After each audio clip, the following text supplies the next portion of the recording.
আসসালামু আলাইকুম। প্রিয় দর্শক, গত কদিন ধরে এই মানহানি বিষয়ক দুই তিনটে নিউজ আমার খুব চোখে পড়ছে। কোনো একটা ঘটনায় কোনো একজনেরকে অপমান করা হয়েছে, তার মানহানি হয়েছে, এবং এটা নিয়ে যার মানহানি হয়েছে তিনি অবশ্য অতটা বিচলিত নন, কিন্তু তার কিছু সমর্থক খুবই উন্মত্ত এবং তারা বেপরোয়া। এই সমস্ত ঘটনা ঘটছে। প্রথম ঘটনাটা ঘটেছে আমাদের প্রধানমন্ত্রী জনাব তারেক রহমানকে নিয়ে একটা মন্তব্য করেছেন জাতীয় গণতান্ত্রিক পার্টি মানে জাগপার একজন নেতা। উনি জাগপার সহসভাপতি এবং একই সঙ্গে স্পোক্স পারসন মিস্টার রাশেদ প্রধান। উনি কিছু কথা বলেছেন। এই বলার কারণে বিএনপির কর্মী সমর্থক ছাত্রদল অথবা যুবদল এই ধরনের যারা আছেন তারা খুবই দুঃখিত হয়েছেন এবং তারা মনে করেছেন তাদের নেতার মানহানি করা হয়েছে, নেতাকে অপমান করা হয়েছে। অতএব এর চিকিৎসা কি? এর চিকিৎসা হলো যে রাশেদ প্রধানের বাড়ি ভাঙচুর করা, রাশেদ প্রধানের যে অফিস পঞ্চগড়ের সে অফিস ভাঙচুর করা, তার বিরুদ্ধে মিছিল করা এবং তাকে পঞ্চগড়ে অবাঞ্ছিত ঘোষণা করা। এই যে কাজগুলো তারা করেছেন এর কোনোটাই কিন্তু আইনের মধ্যে পড়ে না, কিন্তু তারা এটা করেছেন এবং প্রকাশ্যেই করেছেন। তাহলে আপনি ওনার অফিস ভাঙচুর কেন? আপনি স্লোগান দিতে পারেন, আপনি মিটিং করতে পারেন, এটা নিয়ে আপনার প্রতিবাদ করতে পারেন, কোনো সমস্যা নেই, কিন্তু ওর অফিস ভাঙলেন কেন? এটা জিজ্ঞাসা করাতে যারা এই কাজটা করেছেন পঞ্চগড় জেলা যুবদল এবং যুবদলের যে সাধারণ সম্পাদক তিনি বলেছেন যে আমরা মিছিল আর মিটিং করেছি এবং তাকে অবাঞ্ছিত ঘোষণা করেছি, কিন্তু জাগপার অফিসে ভাঙচুর করেছে বিক্ষুব্ধ জনতা, আমরা না, ওটার সঙ্গে আমাদের কোনো সম্পর্ক নেই। তো এই বিক্ষুব্ধ জনতারা কারা? যদি আপনি ভিডিও ফুটেজ দেখবেন, যদি দেখবেন যে বিক্ষুব্ধ জনতা এবং তাদের নেতাকর্মী এদের মধ্যে বেসিক্যালি খুব একটা পার্থক্য নেই। তো এই কাজ তারা করেছেন। আবার এর একদিন পরে দেখলাম যে এটা নিয়ে ওই রাশেদ প্রধান উনি আবার একটা প্রেস কনফারেন্স করেছেন, করে উনি আবার ব্যাখ্যা করেছেন যে উনি কী শব্দটা ব্যবহার করেছেন। উনি কুলাঙ্গার শব্দটা ব্যবহার করেছেন। এই কুলাঙ্গারের উনি একটা ব্যাখ্যা দিয়েছেন, কুলাঙ্গার বলতে কী বোঝায় না বোঝায় নানা কিছু। তো এই বিষয়টা নিয়ে মানে এত হইচইয়ের কী দরকার ছিল? আমি এই কথাটাই বলতে যাচ্ছি। দেখুন, রাশেদ প্রধানের এই বক্তব্যটা আমি শুনেছি, ভিডিও তো পাওয়াই যায়, আজকাল সবই পাওয়া যায়, এবং বক্তব্যটা আমার পছন্দ হয় নাই। আমার কাছে মোটামুটি অরুচিকর একটা বক্তব্য মনে হয়েছে এবং রাশেদ প্রধানকে আমার একজন পলিটিক্যাল লিডার হিসেবে মানতে কষ্ট হয়েছে যে এরকম একটা লোক একটা রাজনৈতিক দলের এরকম ভাষা যিনি ব্যবহার করেন, তিনি একটা রাজনৈতিক দলের এত গুরুত্বপূর্ণ নেতা হন কিভাবে, এটাও আমি ঠিক ভালোভাবে বুঝতে পারিনি। তারপরে ওনার যে ব্যক্তিগত শিক্ষা, যে রুচি, তার মাধ্যমে তিনি কথা বলবেন।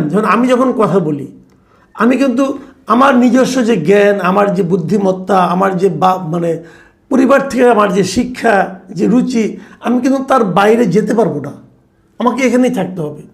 এবং আমার চিন্তা ভাবনা সব কিছু কিন্তু আমার মুখ দিয়ে উচ্চারিত কথার মাধ্যমেই আপনি টের পেয়ে যাবেন যে এই লোকটা কোন বংশের, এই লোকটা কীরকম শিক্ষা, এই লোকটা কীরকম চিন্তা, এটা কিন্তু আপনি বুঝে যাবেন। যে রাশেদ প্রধানও তাই করেছেন। এখন সব মানুষ তো আপনার মতো হবে না, সব মানুষ তো আপনার মতো কথা বলবেও না। তো উনি বলেছেন আমার পার্সোনালি ভালো লাগেনি। আমি ওরা নিন্দা করতে আমি মনে করি উনি এই জন্য আমার কাছ থেকে অন্তরকে নিন্দা পেতে পারেন এই সমস্ত শব্দ ব্যবহারের জন্য। কিন্তু প্রশ্ন হলো তার প্রতিক্রিয়ায় এই মানে দলের যারা নাকি নেতা কর্মী যারা তারা যে আচরণটা করলেন সেটা কি, সেটাকে আপনি কি বলবেন? সেটা নিয়ে আমার যে প্রশ্ন সেটা হলো, দেখুন একটা কথা বলি, রাশেদ প্রধান কত বড় নেতা, এর নাম তো আমি আগে ভালোভাবে জানতামও না। আপনি জানতেন? আমার তো সন্দেহ আছে যে এই লোকটা কে। জাগপার নামে যেটা পার্টি ছিল, এটা শফিউল আলম প্রধান যখন ছিলেন তখন মাঝে মাঝে নানা রকম অঘটন দিয়ে উনি আলোচনায় আসতেন। শফিউল আলম প্রধানের কিন্তু বাংলাদেশের রাজনীতির ইতিহাসে ভালো ঘটনা দিয়ে খুব একটা প্রচার নেই, কিন্তু ওটা নিয়ে বিএনপির যারা অঙ্গ সংগঠন যে এই যুবদল ছাত্রদল তারা যে কাজটা করলেন সেটাকে আপনি কী বলবেন? ছোট্ট একটা জায়গায় ছোট্ট একটা নেতা অশ্লীল একটা কথা বলেছে, তাতে আপনি ক্ষুব্ধ হয়েছেন। ক্ষুব্ধ হয়ে আপনি এমন এমন কাজ করেছেন, আপনার কাছে মনে হয়েছে আপনার নেতার জন্য এই শব্দটা প্রয়োগ করা আর রাশেদ প্রধানের ঠিক হয়নি। তো ক্ষুব্ধ হয়ে আপনি এমন এমন কাজ করেছেন যে ঘটনাটা এখন পুরো দেশের লোক জেনে গেল। আপনার নেতার মান সম্মান কি আগের তুলনায় বাড়লো না কমলো? আপনি তারেক রহমানকে জিজ্ঞাসা করেন, উনি বলবেন আমার তো কিছু হয় নাই। ওনার কিছু হয় নাই। কিন্তু শোনেন, ধরেন একটা বিশাল গাছ, সেই গাছকে যে আপনি একটা লাথি মারলেন, গাছ ভেঙে পড়বে? যদি সেটা মনে করেন একটা বট গাছ হয়, ভেঙে পড়বে? আপনি যদি বারবার লাথি দেন আপনি ব্যথা পাবেন। যারা দেখবে আশেপাশে তারা ভাববে এই লোকটা কি পাগল নাকি? গাছের কিছু হবে? হবে না। কিন্তু তো তারেক রহমানের তুলনায় রাশেদ প্রধানের অবস্থান ওরকম। তো রাশেদ প্রধান কি বললো না বললো, তারেক রহমানের কি আসে যায়? ওনার কর্মী নামধারী এই মূর্খগুলি, ওনার কর্মী নামধারী এই যে লোকগুলি মূর্খ, যুবদল, ছাত্রদল, এই যে মূর্খ, তারা করলো কি, এই ঘটনা পুরো দেশে ছড়িয়ে দিল। বলল, জানেন আমাদের মহান নেতার নামে এই লোকটা এই শব্দটা ব্যবহার করেছে। লাভটা কি হলো? এই লোকগুলি কেন করে? এই যে মানসিকতাটা কেন? ওরা কিন্তু তারেক রহমানকে ভালোবেসে এই কাজটা করে না।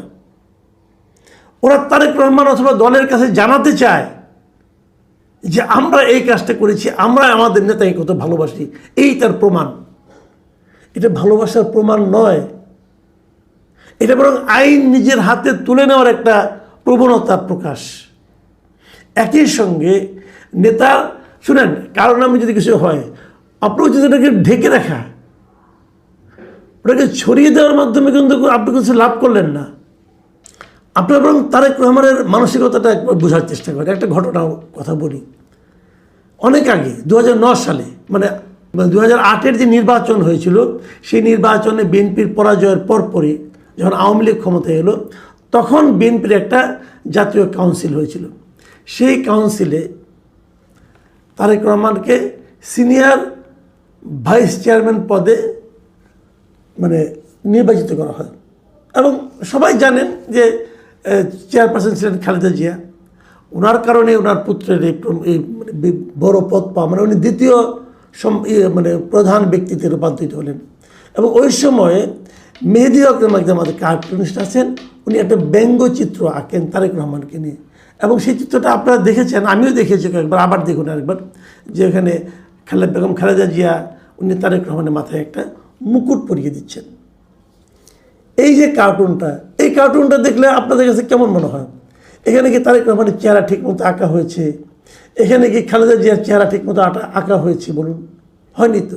এখন আপনি যদি বলেন যে খালেদা জিয়ার চেহারা এরকম বিকৃত করে আঁকা হলো কেন, অতএব মেয়েদের হকরা মারো, বলতে পারেন, এই সমস্ত লোকরা বলতেও পারে। কিন্তু তারেক রহমান কী করলেন? এত বছর পরে সেই কার্টুনটা উনি ওনার নিজের ফেসবুকে এই গত বছরের মে মাসে উনি কিন্তু শেয়ার করেছেন। এবং শেয়ার করে উনি বলেছেন যে এই যে বিষয়গুলো, এই যে সাংবাদিকদের যে মত প্রকাশের স্বাধীনতা, এটা থাকা উচিত। এই ছবিটা নিজে শেয়ার করে এটাকে উনি সাংবাদিকদের মত প্রকাশের একটা নমুনা হিসেবে উপস্থাপিত করেছেন।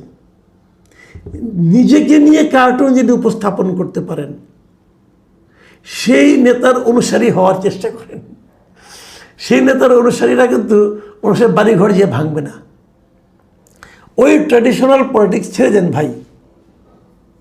দেখুন, আমরা আরেকটা জিনিস দেখলাম, এর মাঝে আমাদের যিনি চিফ হুইপ আছেন, সেই চিফ হুইপের বিষয়ক একটা ব্যঙ্গাত্মক, তাকে নিয়ে তার একটা মন্তব্যকে কেন্দ্র করে, এই তিমি এবং হাঙ্গর খাওয়া দাওয়াত বিষয়ে একটা মন্তব্য উনি করেছিলেন।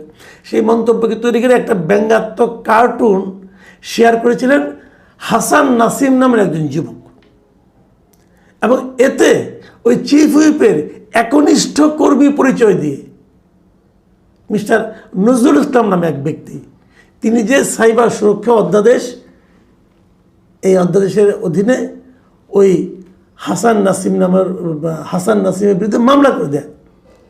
এবং মামলার পর কী হয়েছে, তাকে পুলিশে বীর পুলিশটা বুঝেন না, ক্ষমতাধরের একনিষ্ঠ কর্মী হামলা করছে, তাকে যে ধরে নিয়ে আসছে এবং ধরার পর তাকে আদালতে উপস্থাপন করে তাকে কারাগারেও পাঠিয়ে দেওয়া হয়েছে হাসান নাসিমকে।